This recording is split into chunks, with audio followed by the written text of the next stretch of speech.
kids.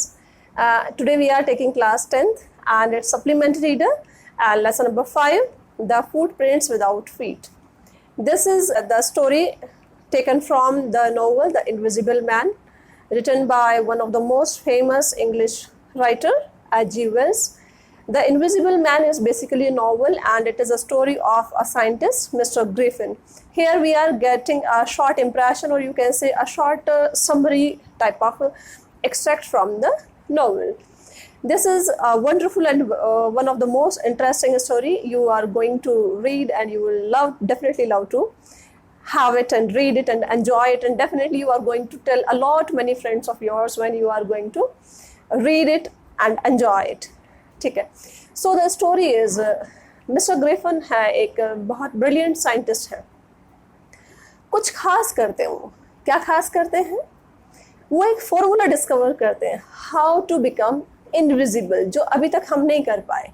But this is a fiction है. वो सारी स्टोरीज है जिनमें इमेजिनेशन, खूब सारी इमेजिनेशन ऑथर की होती है, राइटर की या नॉवलिस्ट की होती है.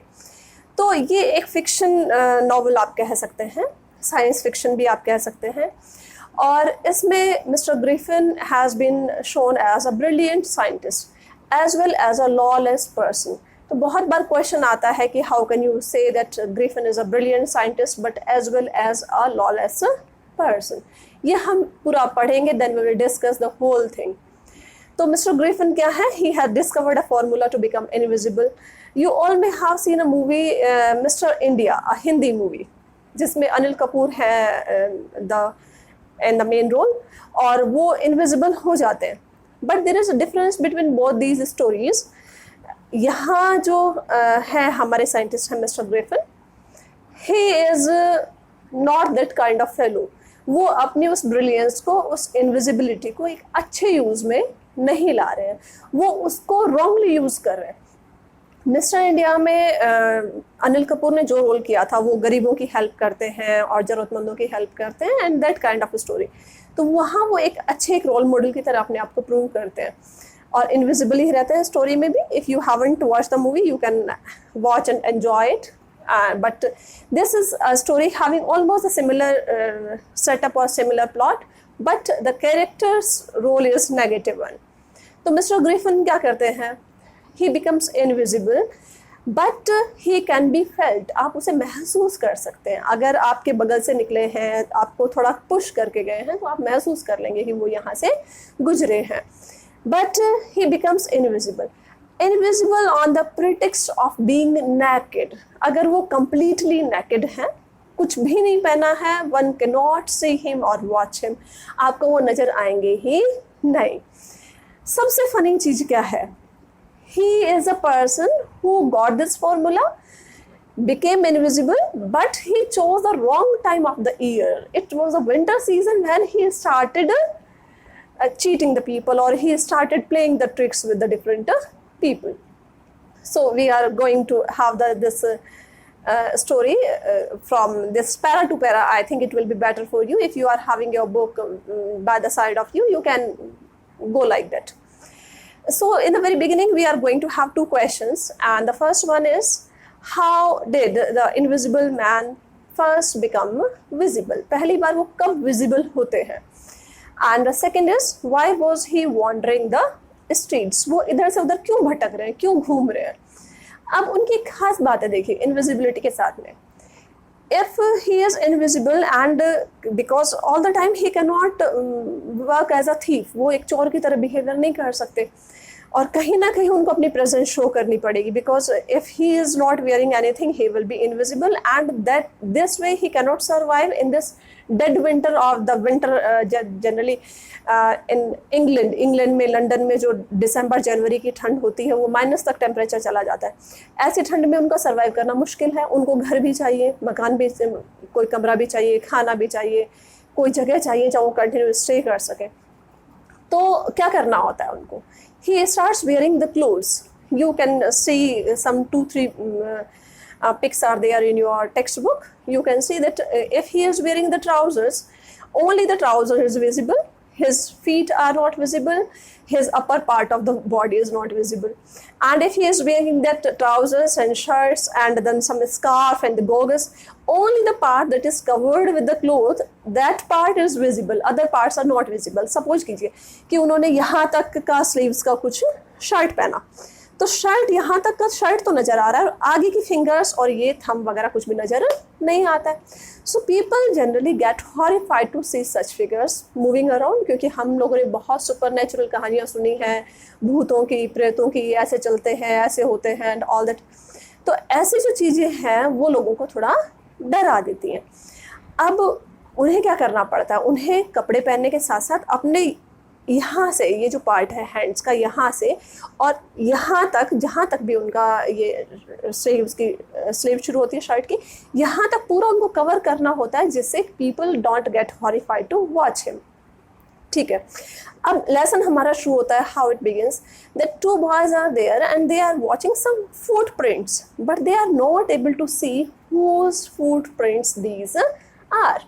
ये किसके पैरों के निशान है वो नहीं देख पाते हैं. और they become curious, they become excited to get to know कि कौन है जिसके पैरों के निशान है और वो नज़र आ ही नहीं रहा है हमें. So they started chasing those footprints and they are completely, these footprints are made by the mud. वो कहीं कीचड़ के हैं और वो मूव कर रहे हैं, और जैसे जैसे जाएंगे तो क्या होगा, कीचड़ कम होता जाएगा and these foot marks are getting fainter one after another. ये तो हुआ है, but they have seen these footprints in the mid of the London. London is one of the most civilized city of the world, you can say. तो London के बिल्कुल बीच में, शहर के बीच में पैरों के कीचड़ के निशान, लेकिन नज़र कोई भी नहीं आ रहा है. So gradually these footmarks started becoming fainter. धीरे धीरे वो फीके पड़ते चले गए. Finally these disappeared and these boy got confused who this fellow may be and whose footprints these might be. तो लेसन का नाम ही है footprints without feet. अब देखिए क्या हुआ. He was a lawless person. Lawless person means science क्या कहता है हमें. Science says if you are discovering something or if you are inventing something, that should be put to the good use for the humanity or for the mankind, for the betterment of the world or the universe. हम दुनिया के लिए, हम लोगों के लिए, मानवता के लिए कहीं ना कहीं उस चीज़ को अच्छे यूज़ में लाएं. लेकिन इन्होंने क्या किया है, इन्होंने किसी का कुछ भला ना करके खुद का भी कुछ भला खास नहीं कर पाए हैं और इधर से उधर ये बस घूम रहे हैं. अब इनके साथ क्या हुआ है. First thing, he was living somewhere in somebody's house. Then this landlord asked for the money. What happened?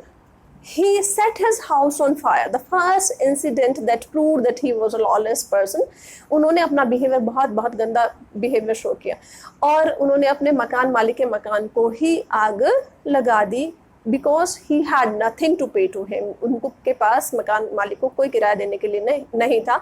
And when this fellow, the landlord, said him to go out of the house, he set his house on fire. So this is the first incident that proves that being brilliant, he is a lawless fellow. And one after the other we are going to get many of the incidents that will prove that he was a brilliant scientist as well as a lawless person. And this is, you can say, one of the most important questions that comes again and again in the CBSE examinations, especially board examination. This question comes. Okay, then what happened? He became, after his landlord kicked him out of the house, he became a homeless wanderer. Wanderer means यायावर, घुमक्कड़, भटकने वाला, उसके पास घर नहीं है. Homeless he became, and without clothes, because the first thing is that to become invisible he had to be without the clothes, completely naked or nude, you can say. And without money, because he hadn't made any such a discovery which would have given him a big amount of money. इतना पैसा तो कुछ कमाने जैसी discovery की तो है उन्होंने, लेकिन उसे he hasn't put that to a good use, किसी अच्छे काम में नहीं लिया. So now he is homeless and clothless, or you can say without clothes, and he is also without money and quite invisible. So then what happens? The next incident happens. Now he anyhow escaped from that house and these boys were following him. Finally they left him. Now then comes a line. His adventures were no means over, means he was doing something adventurous again and again. Actually he should have learned a lesson, एक lesson उसे सीख जाना चाहिए था कि he is a scientist, he has become invisible and he should anyhow do something good so that he can survive in the society. लेकिन ऐसा कुछ सोचा ही नहीं उसने, वो तो बिल्कुल दिन भर बदमाशी कुछ ना कुछ बदमाशी में वो लगे रहे, one mischief after another. So what did he do? It was a bad time of the year that he chose. London, mid of the city, December, especially in England, it's very very cold, you can say, and now he had to enter into a big London store. वो एक बड़े से London के store में enter कर जाते हैं, just like a big mall. और बिग मॉल्स में आपने देखा है कि वहाँ किचन भी है और कुछ coffee day and you can say fast food shops भी हैं, काउंटर्स भी हैं, कुछ क्लोथिंग्स का भी स्टोर्स है. So he enters a big London store for the warmth because he was completely naked. Now the closing time arrives, and when the closing time arrives, the shutters are down and the whole of the shops moves to their houses, and he was free, completely free to enjoy the way he wanted. So he started opening the wrappers, the boxes, and he dressed himself with the best of the clothes. Next, he went to the kitchen, he took meat and wine and coffee and something sweets and whatever he wanted, he started enjoying himself completely. Finally, when he was tired, he went to sleep on a pile of quilts. Next morning, when he should have woke up on time, he didn't do that. He was taking rest and he was completely free, but he got late to wake up. The assistants came, they opened the store and they found him there. They started chasing him, and just to escape from so many people, to escape himself, he started taking off his clothes one by one. He started throwing away the clothes, and again he was naked. He was again without the clothes, again without earlier also he was without a home, but again he found himself without the clothes. Now he had to find some way, anyhow, some way, so that he can dress up himself, because it was very very dead winter, or you can say the month of December, the unbearable winter, the cold wind that cuts like a knife. And these two incidents we have seen. First one, when he set his landlord's house on fire. Second, when he entered this big London store and stole the clothes, and without paying anything he had filled his belly. Third step, what happens? These are the incidents which are going to help you in writing the answers when it is asked how you can say that being a brilliant scientist, Mr. Griffin put his knowledge to the bad use, or in the bad way he used his knowledge. So the next step, what happens? He moves near a theatrical company. Theatrical company वो कौन सी जगह है जहाँ पर theatres के लिए लोग dress up होने के लिए किराए पर कपड़े लेते हैं या परचेज करते हैं. अब वो वहाँ एंटर कर गए हैं. एंटर करना बहुत आसान है उनके लिए. क्यों आसान है? Being naked, nobody is able to see him. तो वो शॉप्स में इजीली एंटर कर जाते हैं without being notice by anybody. वो एंटर कर गए. वहाँ से बहुत सारी चीज़ें उन्होंने उठा ली हैं. परचेज तो करना नहीं है, परचेज करना भी नहीं है, because he doesn't have money. कर ही नहीं सकते हैं, करना क्या नहीं है. तो अब उन्होंने वहाँ से काफ़ी कुछ उठा लिया. क्या उठा लिया? बिग राउंड हैट ही टुक, डार्क ग्लासेस ही टुक, फॉल्स नोज, क्योंकि नोज भी लगानी पड़ेगी उस गॉगल्स को रोकने के लिए, अदरवाइज तो नीचे वाली नोज तो फिर उनकी नज़र नहीं आती है. Bushy side whiskers he took and so many things he took. And the time when he was leaving the store, जब वो स्टोर से बाहर आ रहे थे तो क्या किया? शॉपकीपर को हल्का सा झटका मारा और झटका मार के उसकी जेब से उनका पर्स निकाल लिया. And this way he got some money. थोड़ा पैसा उनके पास आ गया. तो देखिए, बीइंग अ साइंटिस्ट वो क्या कर रहे हैं? वो चोरी कर रहे हैं, वो बदमाशी कर रहे हैं, वो लोगों के पॉकेट से पैसा भी निकाल रहे हैं. पर्स निकाल लिया उन्होंने. लैंडलॉर्ड के घर को आग भी उन्होंने लगा दी है. तो being a scientist, these are not the things that are desired from a scientist. अब हमने पढ़ा कि ग्रिफिन जो है वो पहले वाले पार्ट में बहुत सारी कह सकते हैं कि बहुत एडवेंचरस बिहेवियर वो करते हैं. सबसे पहले उन्होंने he set his landlord's house on fire, second he went to a big London store, वहाँ से भी वो चोरी कर रहे थे कपड़ों की मंचा जो उन्होंने खाया पिया और किया और बिना कोई पेमेंट के। थर्ड वो एक थिएट्रिकल कंपनी में गए जहाँ से उन्होंने कुछ हैट्स और बहुत सारी चीज़ें चुरा ली और साथ में आते टाइम शॉपकीपर का उन्होंने पर्स भी चुरा लिया था। नाउ अब हम आते हैं सेकेंड पार्ट की तरफ, और यहाँ क्या होता है जब वो देखते हैं कि continue he is living in the crowded area and people are there and continue he is facing some or the other kind of problem, कुछ ना कुछ परेशानी उनको आ रही है। तो उन्होंने डिसाइड किया कि अब मैं चला जाता हूँ किसी ऐसी जगह की तरफ जहाँ बहुत ज़्यादा भीड़ भाड़ मेरा पीछा ना करे। तो विलेज ऑफ इपिंग, इपिंग नाम के एक गाँव में वो चले जाते हैं। वहाँ उनके जो मकान मालिक हैं और मकान मालिकिन हैं, landlord and landlady, they are Mr Hall and Mrs Hall. वहाँ गए हैं वो। अब उनके पास पैसा है, क्यों? क्योंकि उन्होंने थिएट्रिकल कंपनी के वहाँ जो शॉपकीपर थे उनकी पॉकेट मारी थी। मिसेस हॉल क्योंकि जो लैंडलेडी हैं वो थोड़ा घर का ज़्यादा ध्यान रखती हैं और वहाँ उन्होंने मिस्टर ग्रिफिन को 2 रूम रेंट पर दे दिए हैं और वो खुश हैं क्योंकि स्नोफॉल हो रहा है, बहुत ज़्यादा सर्दी है और ऐसे में कोई विजिटर्स उनके यहाँ आने वाले नहीं है। और विजिटर्स नहीं आ रहे हैं तो क्या हो रहा है, कोई कमाई नहीं है, तो जैसे भी कोई विजिटर आ जाते हैं, जैसे भी गेस्ट आ जाते हैं, she is happy to have him. लेकिन मिस्टर ग्रिफिन अपीयरेंस से बहुत अजीब दिखते हैं। क्यों अजीब दिखते हैं? पूरी बॉडी को कवर करके रखते हैं या फिर कभी कभी वो उनका कोई पता ही नहीं चलता वो कहाँ है और कहाँ नहीं है। तो बहुत सारे लोग उनके बारे में बातें करते हैं, शायद इनके साथ कुछ मिस हैपनिंग हो गई होगी या बहुत अनकॉमन अपीयरेंस इनकी है, बहुत अजीब से हैं। लेकिन मिसेस हॉल को उससे कोई फ़र्क नहीं पड़ता। She is trying every way to make this visitor happy. वो कोशिश करती हैं कि मिस्टर ग्रिफिन को कोई किसी तरह की तकलीफ ना हो और मिस्टर ग्रिफिन भी उनको रेडी कैश प्रोवाइड कर देते हैं क्योंकि ऐसी सर्दी में कहीं ना कहीं तो उनको रहने को ठिकाना चाहिए ही चाहिए।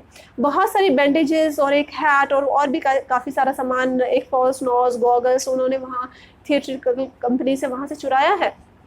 तो थिएट्रिकल कंपनी के यहाँ से वो जो सामान चुरा कर लाए हैं वो अपनी बॉडी को कवर करने में उसको यूज़ कर रहे हैं। अब वो वहाँ रहे जा रहे हैं, कोई प्रॉब्लम नहीं है। 5, 7, 10 दिन हुए हैं, कुछ टाइम बीता है और अब उनके पास कैश नहीं है। मिसेस हॉल जो लैंडलेडी है वो थोड़ी सी लालची हैं और again she ask for the cash कि भाई 4-5 दिन का आपने पेमेंट किया था और अब बचा हुआ पेमेंट। तो अब मिस्टर ग्रिफिन के पास कोई पैसा नहीं है और मिस्टर ग्रिफिन के पास पैसा नहीं है तो कुछ तो किया ही जाना है, otherwise she will kick him out of the house just like the previous landlord. तो ग्रिफिन ने क्या किया है, अर्ली मॉर्निंग ही वॉक अप और वो क्लर्जीमैन है वहीं इपिंग विलेज के, वहाँ जाते हैं और उनके घर में वो चोरी करना शुरू कर देते हैं। और क्लर्जीमैन जो है और उनकी वाइफ, उनकी नींद खुल जाती है क्योंकि उनको ड्रॉर्स की आवाज़ और they hear the chink of money, पैसे की आवाज़ उनको सुनाई आती है। क्लर्जीमैन थोड़ा सा एक कुछ लेते हैं अपने हाथ में, एक डंडे जैसा पॉकर लेते हैं और नीचे जाते हैं और देखते हैं कि उनका जो स्टडी रूम है उसका गेट खुला हुआ है और drawers they are wide open, drawers भी खुली हैं, लेकिन पैसा वहाँ से कम्प्लीटली गायब है। और देखते हैं कि वहाँ कोई है भी नहीं, there is nobody around. He looks behind the curtains, under the sofa and everywhere, but he is not able to find anybody. उन्हें कोई नज़र नहीं आता है। Now this person he runs and he comes to his room, वो अपने room में आ जाते हैं और गेट खुला रह जाता है। मिस्टर हॉल, मिसेस हॉल थोड़े से क्यूरियस हैं इनके अपीयरेंस के बारे में, they want to know something and they get a chance to peep inside the door. दरवाजे के अंदर झांकने का वो कोशिश करते हैं और देखते हैं कि वहाँ कोई भी नहीं, देयर इज नोबडी अराउंड। तो वो उस रूम के अंदर चले जाते हैं और देखते हैं तो बेड के ऊपर बैंडेजेस पड़ी हुई हैं और सारा सामान जो है कम्प्लीटली डिसऑर्डर्ड रूम जो है। तो अब Mr Griffin is present over there क्योंकि अभी वो क्लर्जीमैन के यहाँ चोरी करके आए और चोरी करके आए तो कैसे गए थे, नेकेड गए थे, कुछ पहन नहीं रखा, और जब नहीं पहन रखा होता है तो क्या है, ही इज कम्प्लीटली इनविजिबल। तो मिस्टर एंड मिसेस हॉल को वो इनविजिबल है और दिखाई नहीं आ रहे। लेकिन अचानक मिसेस हॉल के कान के पास स्निफ की आवाज़ आती है। स्निफ होता है गहरी सांस जब हम लेते हैं तो आवाज़ आती है लाइक दैट। मिसेस हॉल एकदम डर जाती है कि आवाज़ कहाँ से आई है क्योंकि उनके कान के पास आवाज़ आती है। फिर वो देखती हैं कि जो हेड पोस्ट है, जो हमारे बेड का हेड होता है, वहाँ पर एक हैट है और वो हैट आकर अचानक मिसेस हॉल के मुंह पर लगती है। तो वो थोड़ा और डर जाती हैं, और इससे पहले कि वो अपने आप को संभाल पाए, एक चेयर होती है और वो चेयर यूँ ऐसे उठकर, और चेयर के चारों पैर जो हैं वो मिसेस हॉल की तरफ होते हैं। एनी हाउ वो चेयर मिस्टर और मिसेस हॉल को दोनों को रूम से बाहर कर देती है। Mrs Hall is dead sure कि वहाँ कहीं ना कहीं there is something wrong, there is something done by this visitor in my house. जरूर इसने कुछ ना कुछ ये विच क्राफ्ट वगैरह, कुछ काला जादू वगैरह उसने कुछ मेरे घर में किया है। दूसरी तरफ क्लर्जीमैन दिन भर इस घटना को कि उनके यहाँ चोरी हुई और आवाज़ें आ रही थी लेकिन फिर भी कोई नज़र नहीं आया, he calls it an extraordinary affair. वो दिन भर सरप्राइज रहते हैं, कंफ्यूज रहते हैं कि हाउ दिस मे हैपन और दिस कैन हैपन, कि किसी ने चोरी की, आवाज़ें भी आ रही थी, but I was not able to find anybody, मुझे कोई नज़र नहीं आया।